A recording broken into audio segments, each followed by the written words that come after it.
Horas, Bali G Akademi dari tepian Danau Toba yang indah hadir kembali di hadapan teman-teman yang mencintai peradilan yang adil untuk rakyat Indonesia. Ada yang bilang, wah, apa hubungannya dengan Pak Prabowo? Karena pemerintahannya masih seumur tunas toge, ya, 1 minggu. Ya, tetapi kalau saya berprinsip, ya, seseorang dengan kekuasaan yang sangat tinggi, ya, kalau tidak dikritik, diprotes, maka ia akan menjadi seorang yang narsistik, ya, megalomania, dan otoriter. Ya, kita belajar dari sejarah bagaimana seorang Hitler yang juga lahir dari demokrasi, tetapi menjadi seorang yang megalomania, sadis, dan otoriter. Jadi, kita sebagai warga negara, tugas kita untuk menyuarakan apa yang menjadi kepentingan kita bersama.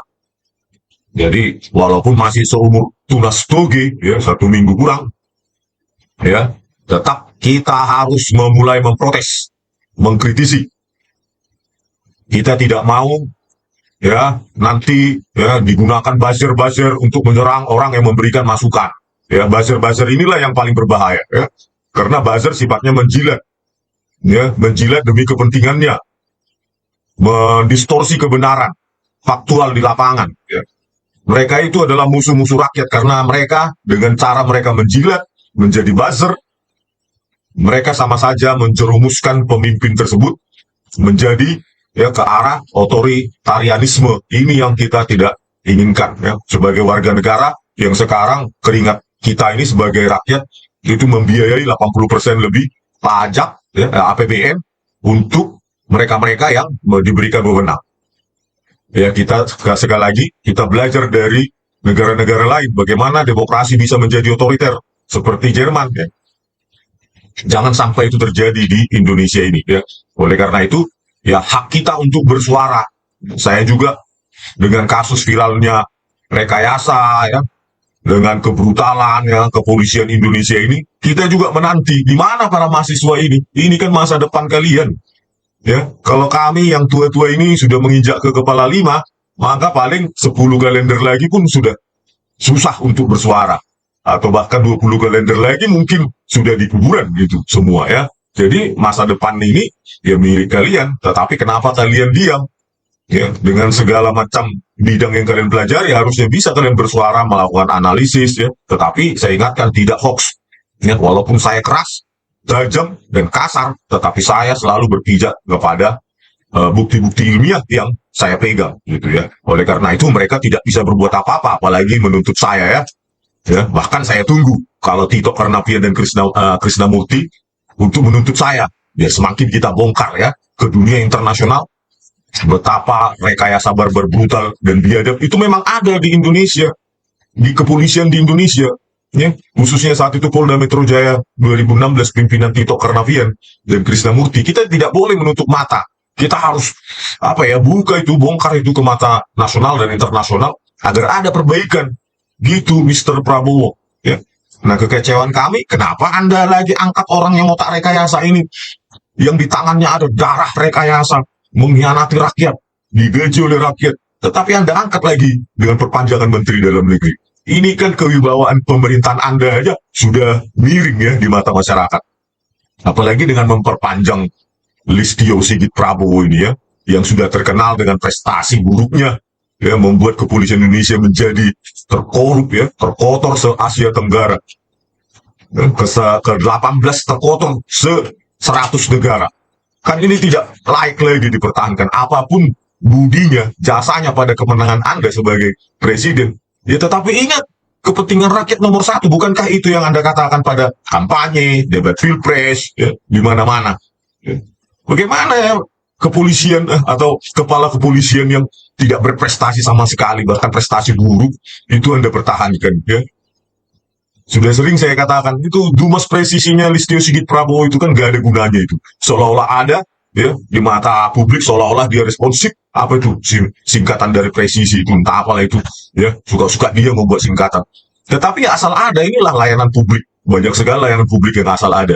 Ya, di Komisi Kejaksaan juga saya sudah laporkan, Humas Presisi ya, Komnas HAM, nggak berani. Komisi Kejaksaan, Komisi Yudisial, melaporkan Binsar Gultum, yang menggunakan dasar pertimbangan apanya, sebab perputusan itu, Jessica malah menggunakan video CCTV yang kabur. Ya.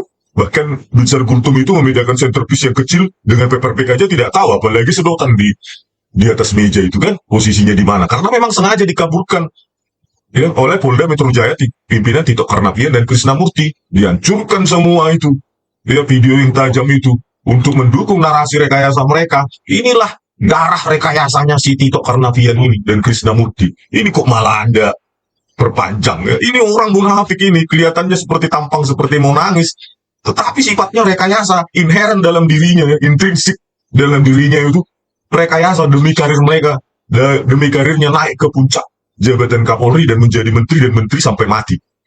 Inilah ya, Indonesia ini, Pak Prabowo, tidak akan dikenal menjadi negara demokrasi ya kalau tidak setidaknya ya, bisa menghukum mantan Kapolri ya.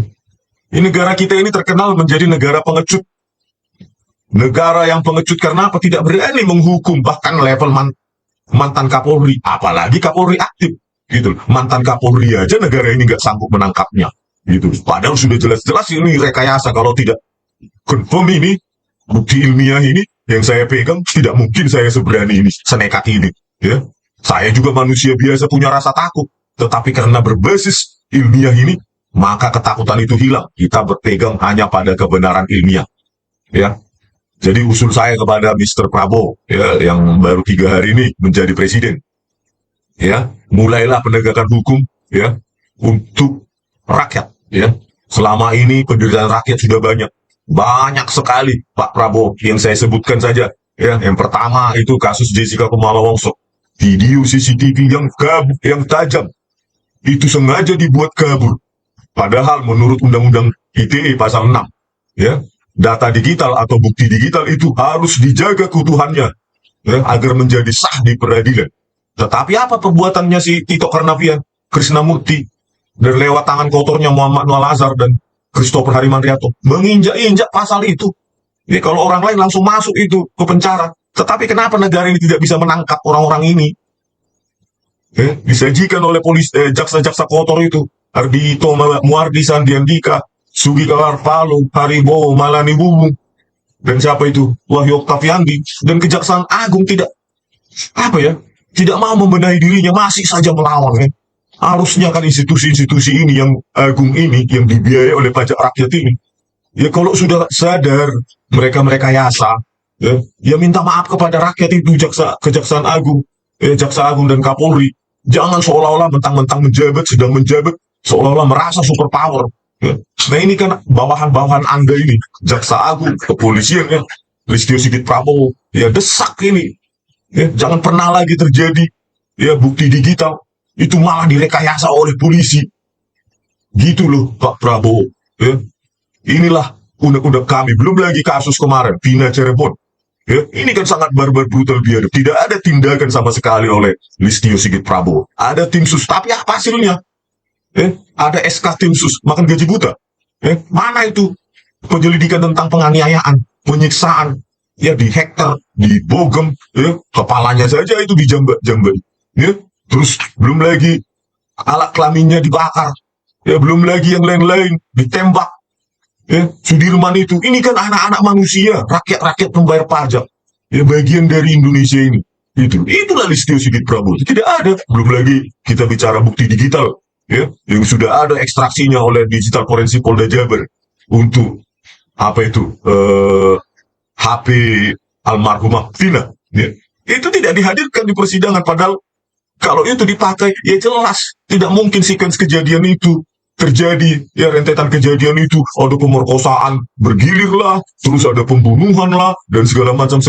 Padahal dari HP Samsung ya Tina itu jelas pukul 10.14 berapa itu, 10.14 UTC atau UTC plus 0 atau 22.10.14 itu jelas masih hidup gitu loh. Tapi itu dikesampingkan oleh jaksa dan kepolisian, disembunyikan, gitu ya. Ada di berkas tapi tidak disajikan di peradilan. Inilah ya mulutnya Listio Sigit Prabowo mengatakan scientific crime investigation, tetapi ini dikesampingkan. Ya, kepolisian selalu mengatakan scientific crime investigation. Belum lagi video CCTV atau CCTV itu yang sudah katanya dibuka oleh Rudiana, dilihat, ya, terus dikatakan tidak bisa dibuka juga. Kok masih saling bertentangan? Ada juga yang dibilang gelap. Waduh, Mr. Prabowo, ini kan scientific apa kita ini? Ya, justru yang bukti mahkota video CCTV itu tidak dihadirkan, sengaja disembunyikan. Ya, di pengadilan. Padahal ya itulah bukti yang paling otentik. Gitu. Kalau Bapak bisa memerintahkan kepada Listio Sigit Prabowo, ayo kita buka itu video CCTV. Ya, sepanjang jalur kejadian TKP di kematian Vina Cirebon. Inilah kan. Belum lagi, saya buka lagi berkas. Ya, saya buka lagi meskipun belum sempat saya sajikan di persidangan, yaitu dari beberapa SIM card yang diekstraksi oleh digital forensik Polda Jabar itu tanggal 27 Agustus ya 2016, ya, tepat hari kejadian yang dituduhkan itu, justru dihapus oleh mereka. SMS messages-nya itu ada SIM card dari Vina dan lainnya. Itu sudah dihapus. Bayangkan yang ada di sebelum dan sesudah tanggal itu untuk apa? Yang justru yang paling krusial justru dihapus oleh digital forensik Polda Jabar. Ini bagaimana ini? Hukum diinjak-injak oleh polisi sendiri. Kan inilah ya citra buruk kepolisian. Makanya saya buat judul Kepolisian Rekayasa Indonesia, benahi itu, Pak. Itu. Belum lagi kita bicara kasus yang lain, ya, pembunuhan novel di Bogor. Ya, ada video CCTV yang tajam, tapi diakui sama polisi di sana kabur. Coba bayangkan. Kasih saya video CCTV itu, Pak, yang tajam itu. Saya bisa cari itu deteksi wajahnya itu. Siapa potensial suspek? Ya, kita cocokkan dari beberapa potensial suspek. Ya, maka itu bisa kita cocokkan confirm berdasarkan saintifik. Itu berdasarkan beberapa algoritma dan bisa kita tunjuk aja beberapa ahli. Ya, dalam bidang pencocokan wajah, ya, image dan video processing. Itu sangat gampang dilakukan, tetapi di tangan polisi susah sampai sekarang. Pembunuhnya berkeliaran. Bayangkan video CCTV yang tajam, tapi di tangan polisi langsung kabur. Mirip dengan kasus Jessica Wongso. Kan ini luar biasa. Waduh, sedih kita ya sebagai pembayar pajak di Republik ini, Mr. Prabowo. Ya, dengan polisi yang menginjak-injak hukum ini dan tanpa punishment. Tanpa mereka bayar dengan hukuman layaknya manusia Indonesia biasa. Jadi mereka merasa istimewa di Indonesia ini. Itu loh, mereka bisa semena-mena terhadap barang bukti digital ya untuk memanipulasi. Gitu. Dan tidak ada perlawanan dari rakyat, tidak ada suara dari mahasiswa. Ini yang paling menjadikan ya irresponsiveness, ya, ketidakresponsifan generasi muda terhadap apa yang terjadi di lingkungannya. Ini yang sangat tragis yang dimiliki Republik ini. Ketika itu berkaitan dengan politik, baru bersuara semua mahasiswa itu. Tapi berkaitan dengan rekayasa ketidakadilan hukum, mereka bungkam, seolah-olah itu tidak menyangkut diri mereka. Ya, saya rangkum lagi ya, kematian Afif Maulana di Padang yang begitu janggal ya menurut saya. Ya. Kenapa tiba-tiba Kapolda Jabar mengatakan override 11 hari, jadi sudah terhapus. Itu kan pengakuan, Pak. Bayangkan, ya, kok bisa kebetulan override, dibiarkan video CCTV itu running 11 hari tanpa diakuisisi, tanpa disita untuk penyelidikan dan penyidikan. Dia bilang terhapus override. Ya, inilah Kapolda macam apa seperti itu membiarkan video CCTV katanya DVR itu running 11 hari tanpa disita. Ya, 11 hari setelah kejadian dibiarkan. Itu Kapolda macam apa itu? Kalau di luar negeri, negara yang maju, itu udah dipenjara itu. Obstruction of justice, tidak melakukan kewenangannya. Langsung sita. Garis polisi. SOP harus tegas.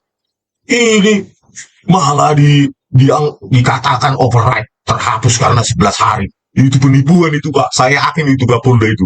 Gitu. Kita harus uji dulu di VR-nya. Apakah override atau dihapus. Itu bisa kita teliti. Ya. Coba, Pak, bentuk tim untuk meneliti DVR itu. Karena saya yakin itu di-delete manual. Saya bisa mencari variabel-variabel yang ada dalam DVR tersebut bahwa untuk membuktikan itu bahwa itu delete manual. Saya bisa korek dari nilai-nilai low level, ya, tingkat bawah, ya, hexadecimal, sehingga saya bisa mencari sequence informasi bahwa itu dihapus atau apa benar itu override. Saya bisa dapatkan itu, Mr. Prabowo. Inilah Pak Prabowo, ya, kepolisian Indonesia, ya, tempat rekayasa, ya, tapi dibiayai oleh rakyat 114 triliun atau 400 ribu per jiwa, ya, atau per nyawa per tahun. Hasilnya apa sama kami sebagai rakyat? Apa hasilnya, Mr. Prabowo? Oke lah Anda, jawaban Anda. Saya baru 3 hari menjadi presiden, ya, baru seumur tugi. Oke lah, gitu. Tetapi apa what's next? Kami tunggu bulan depan respon Anda, minggu depan. Nah, bagaimana ini pembenahan hukum ini? Gitu loh Pak. Secepatnya, karena rakyat sudah, ini yang terekspos publik. Ya, terekspos publik ini, terekspos media ini, ya, kebrutalan ini. Bagaimana dengan kasus-kasus di daerah yang tidak tahu? Gitu, tidak terekspos publik. Bayangkan itu, berapa banyak orang salah tangkap di penjara hanya karena untuk prestasi yang hasil rekayasa itu, seperti Jenderal Sampah itu, Tito Karnavian dan Krisnamurti. Dan sampai sekarang mereka tanpa hukuman. Republik ini akan belajar, ya, Republik ini, ya, Indonesia ini akan dikenal oleh minimal negara tetangga kita karena berani memenjarakan Tito Karnavian dan mantan Kapolri itu. Maka rekayasa-rekayasa lain akan lebih gampang. Mantan Kapolri aja bisa kita tangkap, kita pidanakan, kalau bisa sampai seumur hidup dia di penjara, agar jangan pernah lagi, ya, jenderal-jenderal itu mau merekayasa, ya, untuk kepentingan karirnya, menumbalkan rakyat, gitu. Dan ini akan diingat, dikenang oleh rakyat Indonesia dan negara-negara tetangga kita bahwa Indonesia bukan bangsa yang pengecut. Masa si mantan Kapolri aja nggak bisa disikat negara ini? Ya, keterlaluan kali negara ini. Katanya kita punya banyak pahlawan yang gugur untuk menumpas Belanda dan Jepang. Tetapi menumpas musuh sendiri aja dalam selimut kok takut. Makin diangkat jadi menteri. Kan paradoks ini, kontraproduktif. Ya. Begitu juga Pak, saya ingatkan, ya, kematian 6 laskar FPI itu adalah saudara sebangsa kita sendiri. Ya, 6 mati, tidak ada yang dipenjara. Kejanggalan yang paling brutal adalah matinya jaringan fiber optik yang mengirimkan kamera CCTV di TKP KM50 atau sekitarnya ke cloud atau data center. Ya, siapapun yang memiliki data center itu, ya, mati Pak. Bayangkan 24 jam sebelum mati. Kebetulan yang sangat sempurna. Insting Bapak sebagai jenderal. Apakah ada di dunia ini kebetulan yang sangat sempurna? Itu bisa diinvestigasi Pak. Sistem cloudnya itu, apakah dicabut manual fiber optiknya, atau memang di-delete, atau event-event lain, bisa kita pelajari. Gitu Pak, tegakkanlah. Ya, maksud saya event-event tadi itu, karena log activity itu tercatat di sistem cloud atau sistem database itu. Ya. Dan kalaupun event dalam log activity itu dihapus, masih bisa kita cari itu Pak. Gitu Pak. Jadi ini loh Pak, anak-anak bangsa yang terekspos publik, ya, yang menderita, bahkan kehilangan nyawa, ya, akibat apa? Rekayasa. Benahilah ini. Kalau Anda masih sayang Republik ini, mulailah pecat, pidanakan Tito Karnavian. Ya, kalau Anda masih kurang percaya, saya siap datang ke istana, Pak, sebagai rakyat biasa. Ya, saya siap datang ke istana untuk menjelaskan kepada Bapak semua. Konfrontasi dengan ahli-ahli lain, konfirmasi dengan ahli-ahli lain. Gampang itu Pak, 10 menit aja bisa Bapak pencarakan itu Tito Karnavian dan Krisnamurti, ya, yang sangat brutal, biadab, ya, memanipulasi barang bukti digital untuk menersangkakan seorang anak manusia, memencarakannya, ya, memasukkan sertifikat 4 bulan, memenjarakan 8 tahun lebih, atau 3.100 hari. Ini kan pelanggaran HAM berat. Tito Karnavian dan Krisnamurti ini, apa mau kita biarkan Indonesia ini, ya, track recordnya pelanggaran HAM terus. Dikenal kita menjadi negara pengecut, penakut. Sama musuh sendiri aja pun takut. Padahal toh juga, bentar lagi pada mati di kuburan. Usia sudah menjelang 70, sebentar lagi juga pada mati. Ya, meninggalkan dunia ini, apalagi yang kita khawatirkan. Tetapi legasi ini akan diingat oleh rakyat Indonesia. Betapa Mr. Prabowo itu benar-benar, ya, petempur, berani, bukan hanya pada musuh luar, tetapi musuh dalam selimut pun. Begitu ya, pesan saya kepada rakyat Indonesia yang mencintai keadilan, ya kita harus tetap bersuara karena inilah kapasitas kita sebagai rakyat. Ya, kalau kita bungkam, kita diam, maka mereka, para prekayasa ini, jenderal prekayasa semacam Tito Karnavian ini, akan menganggap kita itu budak yang siap dimangsa, dimangsa. Karena kita bunch of idiots, pengecut dianggap dia. Gitu. Tapi kalau kita jutaan bersuara, menyuarakan kepada Mr. Prabowo supaya ditangkap, dipecat, pidanakan ini Tito Karnavian dan Krisnamurti sebagai pelajaran bangsa Indonesia, ya, bahwa kita bukan bangsa yang takut sama jenderal-jenderal prekayasa berbiadab brutal ini. Oke, sekian dulu pemirsa dari kami Baligi Academy di tepian Danau Toba yang indah. Horas.